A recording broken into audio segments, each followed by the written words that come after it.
तो चलिए आज हम प्रिंट की कहानी के बारे में बात करते हैं। ये किताबें, न्यूज़पेपर्स और मैगजीन्स जो हम रोज देखते हैं, कभी सोचा है इनकी शुरुआत आखिर हुई कैसे थी? कहाँ से आया ये आइडिया कि शब्दों और तस्वीरों को कागज पर उतारकर हजारों लोगों तक पहुंचाया जा सकता है? इसकी जर्नी काफी फैसिनेटिंग है। चलिए शुरू करते हैं एकदम शुरुआत से। प्रिंटिंग यानी छापने का काम सबसे पहले ईस्ट एशिया में शुरू हुआ, चाइना, जापान और कोरिया में। ये बात है आज से बहुत साल पहले की। उस समय हाथों से प्रिंटिंग होती थी, जिसे हैंड प्रिंटिंग कहते थे। सबसे पहले चलते हैं चाइना। वहाँ 594 एडी में ही प्रिंटिंग शुरू हो गई थी। टेक्निक का नाम था वुड ब्लॉक प्रिंटिंग। सिंपल सा कॉन्सेप्ट था। लकड़ी के ब्लॉक पर डिज़ाइन या अक्षर खोदे जाते, उस पर इंक लगाई जाती और फिर पेपर को उस पर रब किया जाता। बस छप गया। लेकिन एक प्रॉब्लम थी। उस वक्त का पेपर काफी पतला और पोरस होता था, तो इंक दूसरी तरफ भी छप जाती थी। इसलिए किताबें अकॉर्डियन स्टाइल में बनती थीं, जिसमें सिर्फ एक साइड पर ही प्रिंटिंग होती थी। पर सवाल यह है, चाइना को इतनी जल्दी प्रिंटिंग की जरूरत क्यों पड़ी? इसका जवाब है वहां का ब्यूरोक्रेटिक सिस्टम। जैसे आज इंडिया में सिविल सर्विसेज के एग्जाम्स होते हैं, वैसे ही वहां भी सरकारी नौकरियों के लिए एग्जाम्स कंडक्ट होते थे। और लाखों एस्पिरेंट्स इन एग्जाम्स की तैयारी करते थे, जिनके लिए ज़रूरत थी ढेर सारी टेक्स्ट बुक्स की। बस यहीं से प्रिंटेड बुक्स का प्रोडक्शन बढ़ने लगा। 17वीं सेंचुरी आते आते चाइना में शहरी कल्चर बढ़ा। लोग अब सिर्फ पढ़ाई के लिए नहीं, बल्कि लेजर के लिए भी पढ़ने लगे। ट्रेडर्स को ट्रेड इन्फॉर्मेशन के लिए प्रिंट चाहिए था। आम लोगों को फिक्शन, पोएट्री, ऑटोबायोग्राफीज में इंटरेस्ट आने लगा। यहाँ तक कि अमीर घर की महिलाएं भी अपनी पोएम्स और प्लेज पब्लिश करवा रही थीं। लेकिन ये सब अभी भी हाथ से हो रहा था। मैकेनिकल प्रिंटिंग प्रेस चाइना में काफ़ी लेट आई, 19वीं सेंचुरी में, और वो भी यूरोप से। इसके आने के बाद तो प्रोडक्शन और भी तेज़ी से बढ़ा और शंघाई एक नए प्रिंट कल्चर का हब बन गया। अब चाइना से चलते हैं जापान। वहाँ प्रिंट कल्चर कैसे पहुंचा? अराउंड 768 से 770 एडी के बीच कुछ बुद्धिस्ट मिशनरीज चाइना से जापान आए और अपने साथ हैंड प्रिंटिंग की टेक्निक ले आए। इसी टेक्निक से जापान की पहली बुक छपी 868 एडी में, जिसका नाम था डायमंड सूत्र। धीरे धीरे जापान में भी प्रिंट डाइवर्सिफाई हुआ। कपड़ों पर, पेपर मनी पर, यहाँ तक कि प्लेइंग कार्ड्स पर भी छपाई होने लगी। 18वीं सेंचुरी के एंड तक एडो, जो आज का टोक्यो है, वहाँ की लाइब्रेरीज और बुक स्टोर्स हाथ से प्रिंट की हुई किताबों और पेंटिंग से भरी रहती थीं। इसी दौर के एक फेमस आर्टिस्ट थे किटागावा उतांगारो, जिनकी उकियो आर्ट स्टाइल यानी pictures of the floating world काफ़ी पॉपुलर हुई। तो ये तो थी एशिया की कहानी। अब देखते हैं ये टेक्नोलॉजी यूरोप कैसे पहुंची। पुराने ज़माने में फेमस सिल्क रूट्स थे, जिनके जरिए ट्रेड होता था। तो 11वीं सेंचुरी में इन्हीं रास्तों से सिर्फ रेशम और मसाले ही नहीं, बल्कि पेपर भी चाइना से यूरोप ट्रैवल कर रहा था। यूरोप में पेपर तो आ गया था, लेकिन प्रिंटिंग टेक्नोलॉजी नहीं थी। तो वहाँ अभी भी किताबें हाथ से लिखी जाती थीं, जिन्हें मैन्यूस्क्रिप्ट्स कहते थे। फिर सीन में एंट्री हुई मार्को पोलो की। इटली के इस फेमस एक्सप्लोरर ने कई साल चाइना में बिताए। जब वो 1295 में इटली वापस आए, तो अपने साथ वुड ब्लॉक प्रिंटिंग की टेक्निक भी ले आए। इटली में इस टेक्निक से किताबें प्रोड्यूस होने लगीं और धीरे धीरे ये पूरे यूरोप में फैल गई। लेकिन यूरोप के जो अमीर लोग थे, जो एरिस्टोक्रेट्स थे, उन्हें ये प्रिंटेड बुक्स पसंद नहीं आई। उन्हें लगता था कि ये सस्ती हैं, इनकी क्वालिटी खराब है। वो अभी भी हाथ से लिखी हुई महंगी मैन्यूस्क्रिप्ट्स प्रेफर करते थे, जो वेलम पर लिखी जाती थीं, एक स्पेशल पेपर जो जानवरों की स्किन से बनता था। पर हाँ, स्टूडेंट्स और मर्चेंट्स बहुत खुश थे।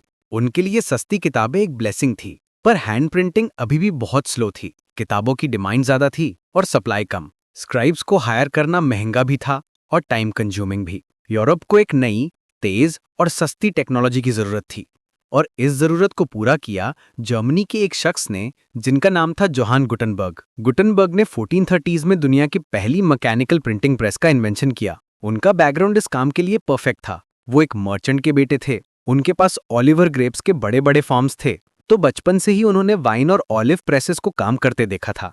ऊपर से वो एक मास्टर गोल्डस्मिथ भी थे, तो उन्हें मेटल्स को शेप देना अच्छे से आता था। अपनी इसी नॉलेज को यूज करके उन्होंने प्रिंटिंग प्रेस डेवलप की। इसका डिजाइन ऑलिव प्रेस पर बेस्ड था और इसमें उन्होंने अल्फाबेट्स के लिए मेटल के मूवेबल मोल्ड्स बनाए। 1448 तक उनकी प्रेस पूरी तरह तैयार हो चुकी थी और इस प्रेस से जो पहली किताब छपी वो थी द बाइबल। 3 साल में इसकी 180 कॉपीज प्रिंट की गई। आप सोचेंगे 3 साल में सिर्फ 180 कॉपीज, लेकिन उस जमाने के हिसाब से ये एक बहुत बड़ी अचीवमेंट थी। इसके बाद तो यूरोप में जैसे एक क्रांति आ गई। 1450 से 1550 के बीच यूरोप के ज्यादातर देशों में प्रिंटिंग प्रेस सेटअप हो गई। जहां 15 सेंचुरी में बुक प्रोडक्शन 20 मिलियन था, वहीं मिड 16 सेंचुरी तक ये 200 मिलियन हो गया। हैंड प्रिंटिंग से मैकेनिकल प्रिंटिंग का ये शिफ्ट ही प्रिंट रेवोल्यूशन कहलाया। इस प्रिंट रेवोल्यूशन का सोसाइटी पर क्या असर पड़ा? सबसे पहले एक न्यू रीडिंग पब्लिक तैयार हुई।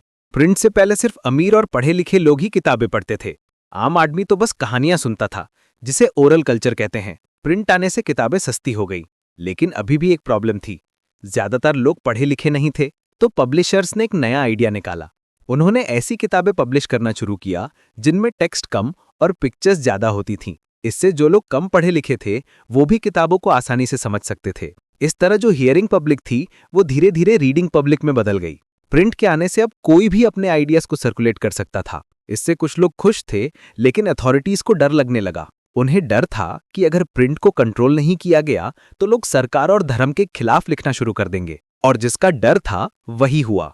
1517 में मार्टिन लूथर नाम के एक रिलीजियस रिफॉर्मर ने 95 थीसीज लिखे, जिसमें उन्होंने रोमन कैथोलिक चर्च की प्रैक्टिसेस को क्रिटिसाइज किया। प्रिंट की वजह से उनकी राइटिंग्स तेजी से फैली। लोगों ने उन्हें पढ़ा, उनके सपोर्ट में आए, और इससे क्रिश्चियन धर्म में एक बहुत बड़ा बंटवारा हो गया, जिसे प्रोटेस्टेंट रिफॉर्मेशन कहते हैं। प्रिंट ने लोगों को अपने धर्म को अलग तरीके से इंटरप्रेट करने का मौका भी दिया। 16 सेंचुरी में इटली का एक मिलर था मेनोकियो।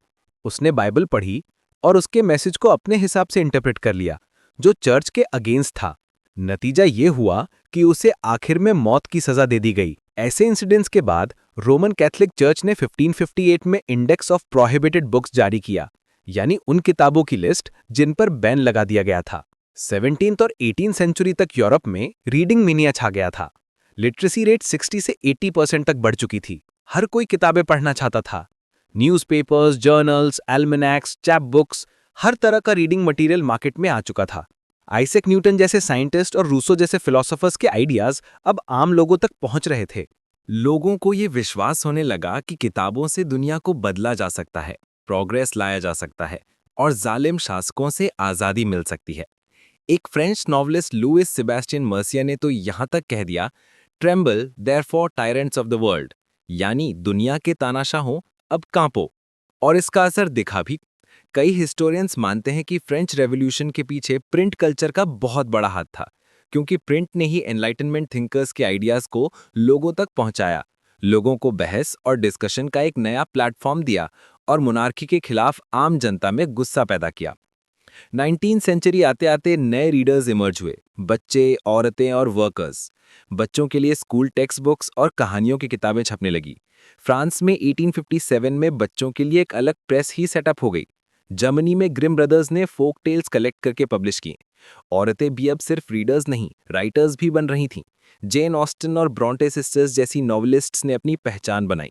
वर्कर्स के लिए लैंडिंग लाइब्रेरीज खुल गईं, जहां से वो किताबें रेंट पर ले सकते थे। वो सेल्फ एजुकेटेड हो रहे थे और अपनी ऑटोबायोग्राफीज तक लिख रहे थे। टेक्नोलॉजी भी बेहतर होती गई। न्यूयॉर्क के रिचर्ड एम हो ने ऐसी प्रेस बनाई जो 1 घंटे में 8000 कॉपीज प्रिंट कर सकती थी। फिर ऑफसेट प्रेस आई जो एक साथ 6 कलर्स में प्रिंट कर सकती थी। अब आते हैं इंडिया।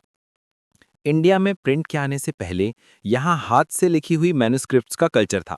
संस्कृत, अरबिक, पर्शियन जैसी भाषाओं में ताड़ के पत्तों या हैंडमेड पेपर पर लिखा जाता था, लेकिन ये काफ़ी महंगी और नाजुक होती थी। इंडिया में पहली printing press mid 16th century में पोर्टुगीज मिशनरीज गोवा लाई।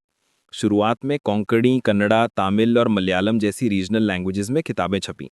इंग्लिश प्रिंटिंग 1780s के बाद शुरू हुई। जेम्स ऑगस्टस हिकी ने बंगाल गैजेट नाम की एक वीकली मैगजीन शुरू की, जिसमें वो ईस्ट इंडिया कंपनी के ऑफिशियल्स की गॉसिप छापते थे। उस समय के गवर्नर जनरल वॉरेन हेस्टिंग्स को ये पसंद नहीं आया और उन्होंने हिकी को जेल में डाल दिया। इसके बाद इंडियंस ने भी अपने न्यूज़पेपर्स शुरू किए। 19th सेंचुरी में प्रिंट इंडिया में सोशल और रिलीजियस डिबेट्स का जरिया बना। राजा राममोहन रॉय ने 1821 से संवाद कौमुदी न्यूज़पेपर शुरू किया, जिसमें वो सती प्रथा के खिलाफ कैंपेन चलाते थे। उनके विरोधियों ने समाचार चंद्रिका नाम से अपना पेपर शुरू किया। मुस्लिम्स में उलेमाज ने अपने धर्म को बचाने के लिए उर्दू और पर्शियन में रिलीजियस टेक्स्ट्स प्रिंट किए, और हिंदुओं के लिए तुलसीदास की रामचरितमानस जैसी किताबें पहली बार आम लोगों के लिए प्रिंट होकर अवेलेबल हुई। धीरे धीरे नॉवेल्स, शॉर्ट स्टोरीज और विजुअल कल्चर भी इंडिया में पॉपुलर हुआ। राजा रवि वर्मा जैसे पेंटर की पेंटिंग्स मास प्रोड्यूस होने लगी। कार्टून्स और कैरिकेचर्स के जरिए सोशल और पॉलिटिकल इश्यूज पर कमेंट किया जाने लगा। प्रिंट ने औरतों और गरीबों को भी आवाज दी। कंजर्वेटिव सोच के बावजूद राजसुंदरी देवी जैसी महिलाओं ने चुपके से पढ़ना सीखा और 1876 में अमर जीवन नाम से अपनी ऑटोबायोग्राफी लिखी। ज्योतिबा फूले ने अपनी किताब गुलामगिरी में कास्ट सिस्टम के इनजस्टिस के खिलाफ लिखा। Doctor B R. अंबेडकर और ई.वी. रामास्वामी की राइटिंग्स पूरे देश में पढ़ी जाती थीं। जैसे जैसे नेशनलिस्ट मूवमेंट बढ़ा, ब्रिटिश गवर्नमेंट प्रिंट की ताकत से डरने लगी। 1857 के रिवोल्ट के बाद उनका रवैया सख्त हो गया। उन्होंने 1878 में वर्नाकुलर प्रेस एक्ट पास किया, जिसके तहत वो किसी भी रीजनल लैंग्वेज न्यूज़पेपर को बंद कर सकते थे जो उनके खिलाफ लिखता था। लेकिन इन सब के बावजूद नेशनलिस्ट आर्टिकल्स छपना बंद नहीं हुए। 1907 में जब बाल गंगाधर तिलक को उनके न्यूज़पेपर केसरी में एक आर्टिकल लिखने के लिए जेल हुई, तो पूरे देश में प्रोटेस्ट शुरू हो गए। तो ये थी प्रिंट की कहानी। एंशिएंट चाइना के वुड ब्लॉक से लेकर 20वीं सेंचुरी की इलेक्ट्रिक प्रेस तक। इसने सिर्फ शब्दों को नहीं छापा, इसने विचारों को छापा, इसने रेवोल्यूशंस को छापा और उस मॉडर्न दुनिया को शेप दिया जिसमें हम आज रहते हैं।